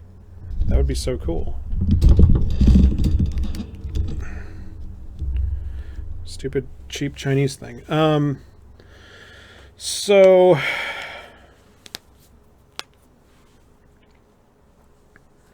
Morgan, I'll send you a thing. Aren't you already on the thing? I thought I already had you on here. Yeah, you're already there. Whatever. I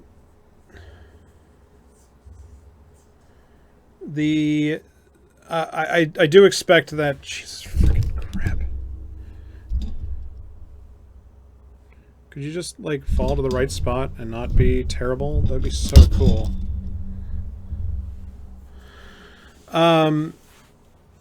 So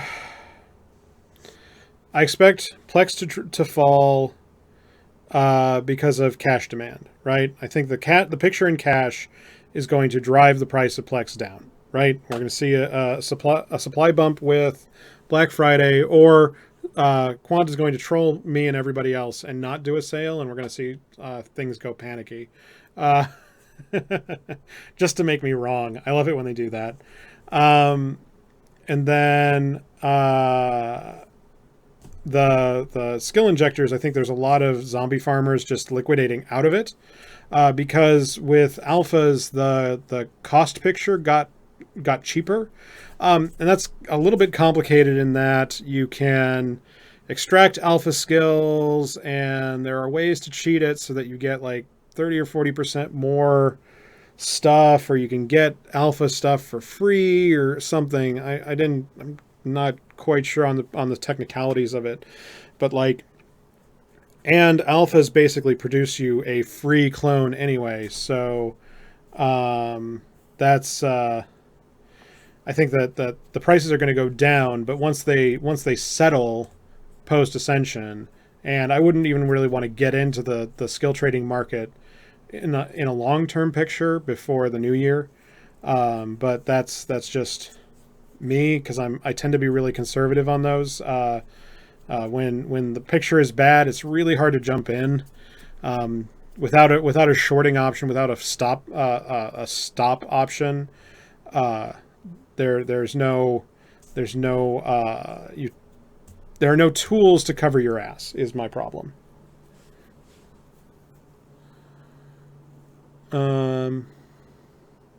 Thanks again, Zon Xerxes for tuning in. I'm glad somebody reads the stuff. I always worry that it just goes out there, and like this last month, if I may be bitchy for a second, it was that my blog got auto moderated on eReddit. And instead of getting the 1,000 hits we usually get every month on that being my lead content to get people subscribed to my channel so I can get them to read the stuff I want to write, I got like 400 hits. And I was like, oh, but it was a really good one this month. I actually had stuff to talk about with the casino bans, and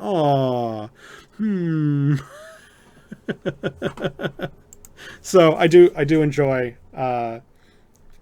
I do enjoy hearing from fans. It means a lot. Because the stuff I've really been enjoying writing Python dev blogs, and God, nobody reads them.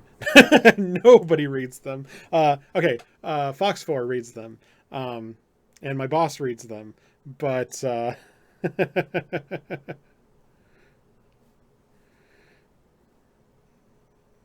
it's like, I know that I try so hard to make them interesting so that you don't have to be like a Pythonista to understand them. Like, I want people to read them, because I want more people in the dev fleet, because I don't think it's that hard. It just takes effort and time, and well, aren't those the worst things in the world, right? And yeah, that's like, I want to go write. Oh God. My boss wants me to do a conference talk on Python virtual environment bootstrapping. And I've been trying my hardest to get that picture finished. But then I've been fighting with containerization with Docker with my team, and I still am having... So there are... If I may tangent for myself just a moment into DevFleet stuff. There are technical talents I don't want to have, and the things like PHP is one of them.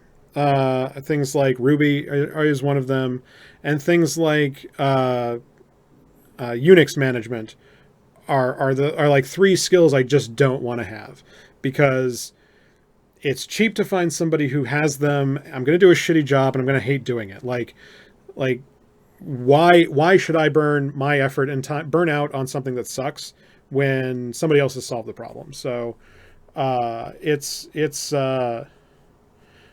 I'm going to especially spend free time, I want to be working on the stuff I want to work on. I want to be making graphs. I want to be doing data pipelining. I want to do pandas and R stuff. I don't want to do config management and firewall rules, and all that shit can just die in a fire. So containerization is just on that hairy edge of like, well, it could mean that I could just set up the box and forget it. Like I could just, it's good for my deploy picture, because if I can deploy easily, I can test and roll back and deploy way easier if I do containers and act like a big boy developer. But it also has to do with like knowing how to set the firewalls and knowing how to start up and run Apache and know how to do these things that I'm like, I don't want to know about those. I would rather my boss give me a mean look about, well, you should know about that. I don't know why you don't. And then go over to the guy who does know, than for me to just burn 3 times more time than I should doing a terrible job. And I can find sysadmins. Like, I know plenty of great sysadmins. We have a great one for Prosper already. And I can pay him in hardware. And that means that I don't have to do virtual environment setup. I don't have to do firewall management. I don't have to do router management. He handles it. He's amazing. So, yeah. I know that there are people out there who do it, who love it, and more power to you. I don't. Because if I did, I wouldn't be able to write graphs. I'd be too busy throwing computers out of windows. So Tycho is asking when Sleeper Salvage will rebound, and so my picture for Sleeper Salvage, T3 production, is that things are going to be bad through December, and if we can get some decent fighting going into regular T3 cruisers, that would be good. But right now, the entire T3 landscape is pretty weak. And Eve Vegas had a bunch of great talks about wormholes that might be driving more people in and more supply out on top of all that. So I don't know when things are going to turn around, and I don't want to say anything before New Year's, to be honest, because I just don't see anything on the horizon that makes that picture better yet.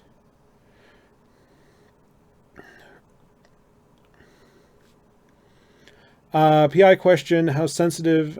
So Grash Urza is asking about how sensitive is the PI market. Can you tell when someone has entered a new person has entered the market? Depends on where you're selling. So you should be able to tell if you're doing everything locally. If you're out in nullsec, if you're out in lowsec, and you're doing like fuel production, you can probably feel when more people are coming in. Only when you get up to the very high PI4 market do I think that there's any actual sensitivity. Otherwise, things get so washed out between speculation and arbitrage and freight that one or two new producers just doesn't show up. And now with Citadels driving a lot more demand in those PI markets, there is a lot more heat that needs to be taken care of to meet demand. So it's going to be less volatile given one or two more people, because there's hundreds of them now as opposed to dozens of them.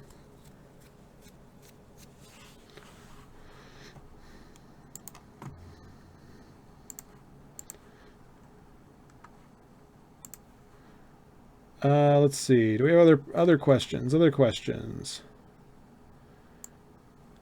It's been a good week for tweets, that's for sure.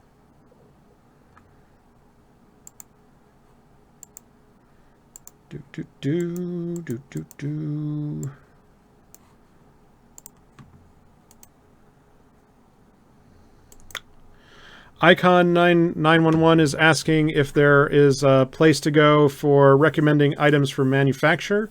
And ISK per hour is the product you're looking for. It's a little bit blunt, and it's kind of a bear to get started with. To get it properly seated and everything can be a little obnoxious. But ISK per hour is the gold standard at the moment. I think also Eve Mogul is working on a thing, but the new trading tool they're working on, I think, is still in alpha stages. I think it will. I have to ask Jeronica if it actually tracks production products, because that was the thing I always wanted and I never bothered to finish. So, Lost Art of War is asking about Fullerides. Where do I think they're going? Let's see if we can zoom in on Fullerides. Give me a sec. Here, we can change here. And we'll go to Fullerides. So Fulleride picture does not look good. Looks like we're actually in for a price dip with that much extra supply going on. I don't know how long that's going to stay. Fullerides gets a little spiky. As you can see, again, this is a bit of a short time margin, but you see things get short and then producers produce and overproduce, and then it becomes sort of a boiled frog problem until they die off. So I think that the price is going to track down, but I don't know when the price will recover. And without, again, is that the war picture, like T2, the T2 market is pissing me off at the moment because the PvP picture is just so slow that none of this product is actually getting consumed. It's just stacking up on shelves. And without war, we're not turning the engines of the EVE economy. So, again, it's the T2 economy is weird. It's complicated, but like I was hoping that as more alphas came out, you'd be doing what like Goonswarm did years and years ago with like, you put all of your newbies in the fuck you fleet with their name, not mine, with things like E-War and Tackle and all the sort of cheapo, make your day bad, but only requires like 1 million skill points to fly kind of ships. And then behind them you run the vets who can afford 400 million, 100, anywhere from 400 million to $1 billion-esque PvP ship behind them. And that means that for your 1 or 2 low B characters, you can support 5 or 6 high-end characters to make them more effective. And I was really expecting the PvP numbers to be hotter post-Ascension than they are, which is kind of pissing me off. So, bad news, and things are going to get really quiet into the start of December. PvP tanks over Thanksgiving weekend. So I would expect the price, actually, Fullerides as a buy target in the 650 range is something I would do if you wanted to speculate, but selling it, you're kind of screwed. I'm sorry. Hate to be the bearer of bad news. Let's see. Blue Loot, working on a thing for that. Tycho, eventually. So Quant beat me to a big chunk of it by doing the top 5 sinks and faucets list. Has been a pretty decent way to look at that, and I just haven't gone deeper into it. I've got a bunch of other dev targets I have to hit before I write new indexes. And then Grash is asking, why do I like Python so much? Because Python works at the same level I think at. And it makes it very easy to solve the problem I care about and find a library for the thing I don't care about.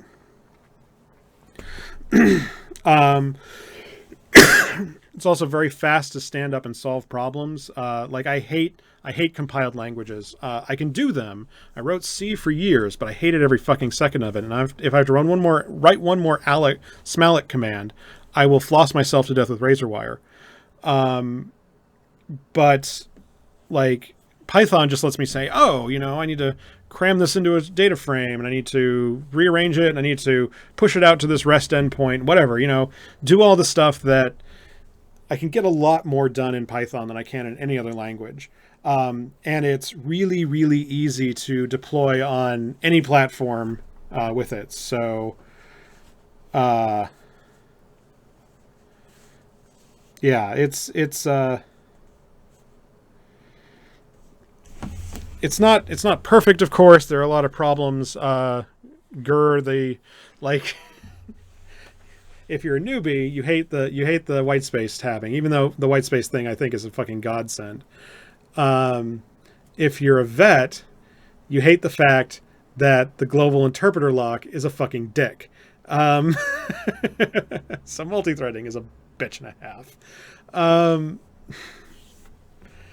But like it's just so easy to get standing, and it's easy to share, and you can run MyPython on your box pretty easily. I'm getting much better at being able to distribute code. Yeah, so I heart Python, and it's so easy. And if you want to write Python with me, if you love Python stuff, DM me somewhere. Either write me an email in game at Lockefox, Lockefox, or DM me on Twitter, or even at me on Twitter. If you PM me, even here on Twitch, I'll get you links to the Discord we're starting up. I do want more DevFleet guys in there because I want to grab my dirty little hands on as many of you guys as possible. Yeah, and I would love C# actually. I've worked a little bit with it, and I'd probably be okay with it. But and now that Microsoft has decided to see the with the Satya Nadella or whatever Satya Nadella world of Microsoft open source, the oxymoron. They just opened up. What was today? So yesterday they got onto the top tier of the Linux symposium or whatever, like they're as a Linux contributor chair, whatever the frick the Linux Foundation is. And then today they released Visual Studio for Mac, and Bash on the command line, so you stop having to do things in DOS commands. I'm starting to love Microsoft, man. It's not just the Seattle air seeping into my. It's not just the drugs in the Seattle water turning us all liberal. They're doing some amazing stuff over there. And for the people not watching on the YouTube chat, Lost Art of War, who was asking about Blue Loot, was asking about not Blue Loot. He was asking about T3 production supplies. There seems to be a bug that I had missed, so thank you for bringing this up. That drifters are warping off and making it hard to actually get the products out of wormholes. So, Tycho says this. Sorry. That's Blue Loot. Right. I can actually read. I'm great. I'm amazing. So Tycho is saying, let me say this correctly, that there's a bug where drifters are warping away immediately and making it hard for wormhole guys to actually collect Blue Loot. If that's seriously a bug, and after the nerfs that came, the ninja nerfs that came with Citadel, I'd kind of expect that's a unexpected thing. I would expect that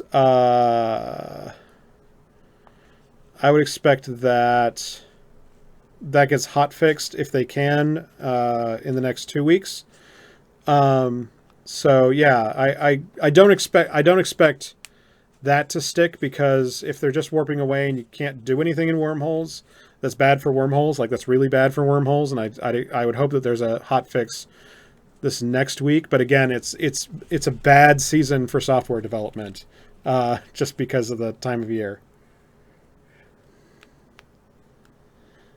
Mining Clear Icicle. I don't remember what comes out of Clear Icicle.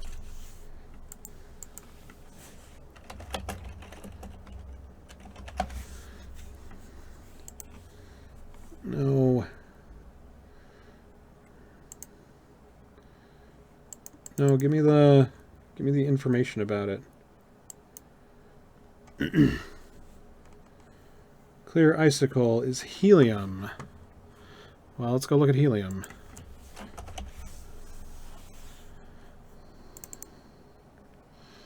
If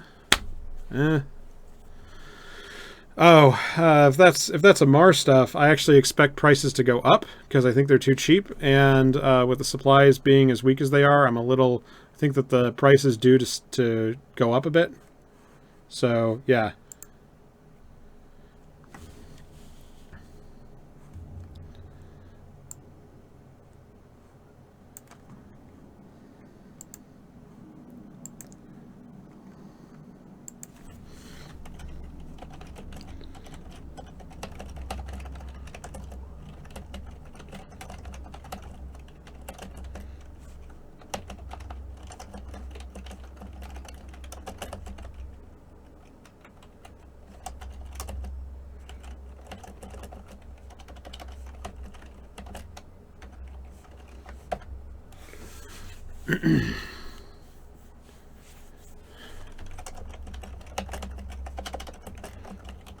And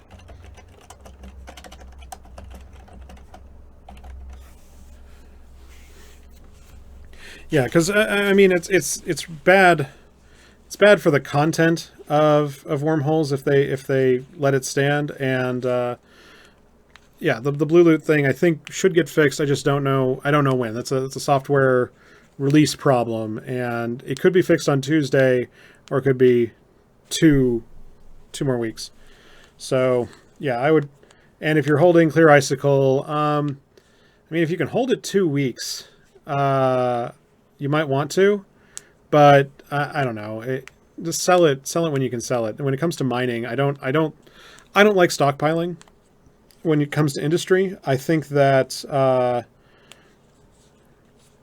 stockpiling is a thing that makes you feel good and just wastes a lot of money, because cash in hand is better than products stacked to the ceiling.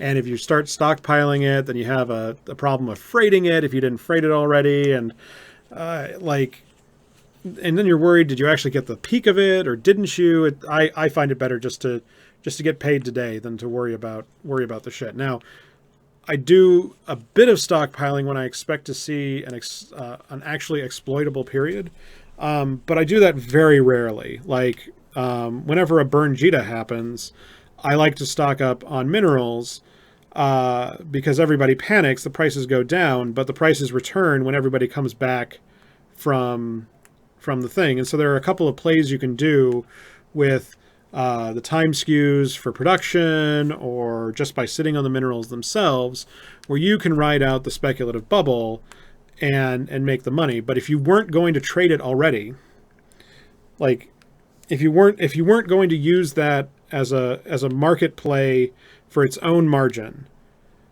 I wouldn't stockpile, right? By what I mean is that if you took your production or your mining thing out of the picture, would you buy and hold the product regardless of the stream of your production? If the answer is yes, then stockpiling is not a bad idea. Stockpiling is a way to leverage a little extra margin for what is essentially a low effort operation. If the answer is no, that, I don't know, it could go up, it could go down, I could lose my shirt, then you're better off just selling the product as you produce it, as however you produce it. So if that's actual building the thing, that's as soon as it comes off the line, you go to Jita, you get rid of it. If you're a miner, same idea. Because the way I like to think of it is that I cut up my accounting into every action, right? And I think accounting is an important lesson that most Eve players ignore, and it'll at least save you sanity in the long run, if nothing else. Is that number one? You break out everything into its individual actions. Number one, you say, okay, well, if I'm producing, well, what's the margin from turning blank product, raw materials into product? That is one step that has one margin. Well, then you can ask, what if I went from, instead of sell orders, buying my raw materials, and I went to buy orders? Well, that means that you're doing a new action where you are using that spread for the 4 or 5 or 6%. And so now you have two actions you're making. One is a market play, one of them's a production play. And though your final margin might be, you're going from 15% to 20%, for adding the new work, you're only getting 5% for that new work. So, for instance, when I was doing Tech 2 production, when I was doing maybe a 10 billion-esque production purse, I didn't like to go to buy orders because it was more worth my time to just buy everything off the market, get it shipped by Red Frog, and get it moved, that it wasn't worth the extra 4% a week to make sure that I have buy orders set up and make sure that I can go back to JITA, because I wasn't near JITA at the time, and make sure that we're actually getting the thing. And oh, well, I only got like 60% of what I needed, so I still have to buy sell orders, and oh man, that's going to make my accounting sheet all obnoxious. It wasn't worth the extra 5%. Now, when I got up to the 40 billion-esque purse, what I did is I said, okay, well, now I have a different problem. So for instance, I was willing to give up production margin for time because I could make more net cash by buying out my Tech 2 assembly products. Like, I could buy out a huge section of them by eating maybe 4 or 5% margin. I could save myself man weeks worth of production time by getting, your reactors and like the shield modules. Maybe like I could basically cut my pre-production in half by spending an extra 5% at the buy time, which meant I could make, instead of 5 billion-esque or 8 billion-esque in profit, I can make 15 billion-esque in profit. And that was worth more than what I was losing. And then when I went into jump freighter production for a short time, I liked actually playing the buy order markets because it made sense when the product takes 6 weeks from stem to stern. Well, from soup to nuts, it made sense to be like, oh well, this looks low. I should jump in on that. I should fill up that piece of the order, but I'm okay with the rest of the things yet. I can wait until those show up. Like, things moved at a pace where saving that 3 or 4 or 5% on a 70 billion-esque investment was worth it, because that, like, the work I had to do was not that much for the savings I was getting. So I always like to compartmentalize. If you're just mining, I would just be selling it, unless you would already be buying the product to speculate on it. Like, that's the only time I would double dip. That's why I don't like stockpiling. I may have gone a little Happy Gilmore. Not Happy Gilmore. I'm thinking the wrong one. What's the one where Adam Sandler goes back to elementary school? But yeah, it started to feel that way.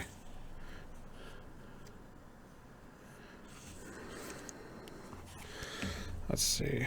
What is this? We're about at the end of the show, by the way. More pins. More pins, more pins, more pins. Oh, those are adorable. Well, I'm going to have to buy those. Billy Madison, thank you. So I feel I may have been a little Billy Madison, that the The Industrial Revolution is a puppy.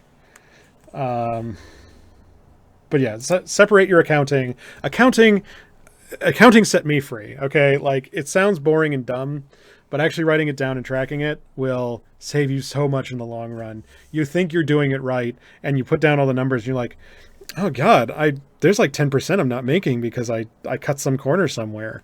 Like I had some Europeans take me to task on accounting, and my production was better for it. So actually track it and don't lie to yourself, because you're only screwing yourself if you lie to yourself.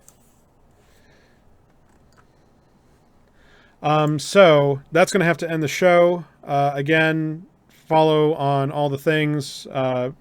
Subscribe if you're not already. Tell all your friends about the best market show out there. The show will be on YouTube as soon as I press the stop button. I don't do editing anymore because it's not worth the 2 hours. So, in fact, I think you can probably comment on the show right now. Can you do that? Oh, you can't. You can't until I stop streaming. I see. Okay, I'm following. Be sure to tune in on the Twitter. That's where I'm most active, both on Eve Prosper and HLib Industry. And there'll be more news as it comes out. I'm hoping to do another big Plex talk as its own thing, so you guys can like link to it. And NanoQ, the best market show is of course Eve Talk with the Lone Wolf. And I think he does it on Sunday nights. I can't remember what time he streams. Yeah,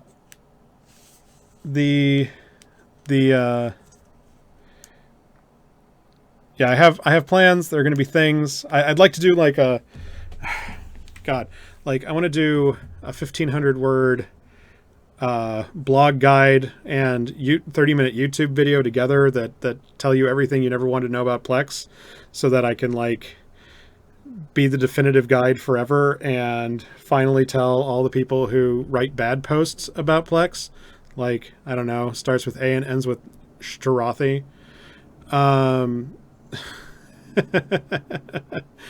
And I shouldn't pick on him. I should pick on him. I'm not sure.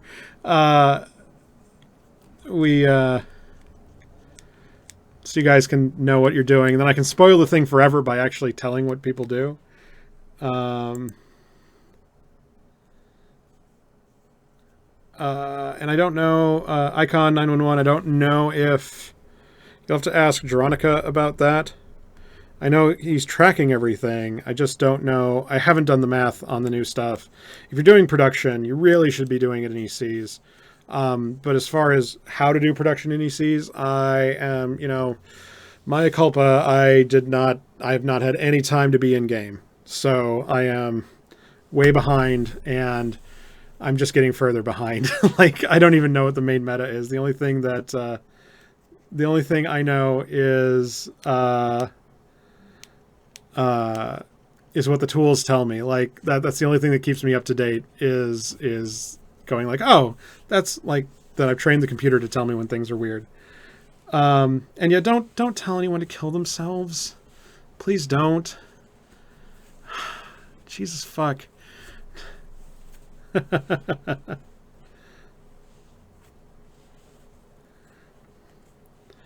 So yeah, you should be producing in the new engineering citadels, and I just don't know. Like again, DeLone Wolf has a bunch of great content on that. I'm gonna go let him and Johnny Pugh be your new product places. So yeah. Oh, who did I see that made me think he was the Matani? It was ruining the movie. God damn it. I forgot what movie we were watching that had Matani in it.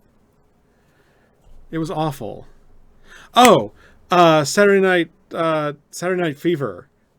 John Travolta looks like Matani. Yeah. But yeah, if you want to know about the new stuff, go see Johnny Pugh for PvP stuff, and go see DeLone Wolf for industry stuff. Those guys are the guys for that. I'm just a tool junkie. I'm a graph maker. I am a chartist, as Random Walk Down Wall Street likes to make fun of me.